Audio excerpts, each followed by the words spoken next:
અવરદાન બના જા દીવાલે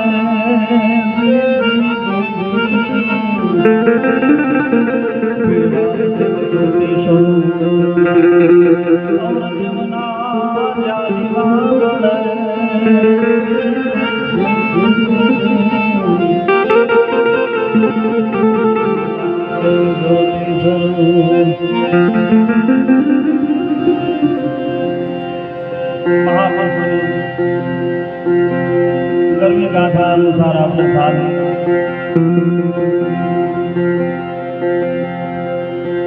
बड़ भाग्य ही मनुष्य उतारा के प्रथम सदभाग्य आपको यूं गणाय कि आपने मनुष्य जो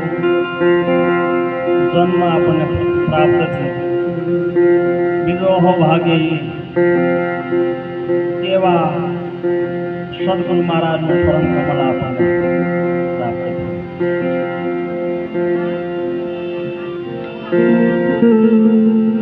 પણ મનુષ્ય અવતાર આપણને પ્રાપ્ત થયો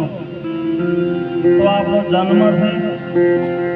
તેની અંદર સાર્થકતા કેવી રીતે પ્રાપ્ત થાય અને આપણા ગરવા પુરુષોએ શું શું કહ્યું શું યત્ન ચિંતા કરી કયો લક્ષ્ય સાધ્યો કે જેના થકી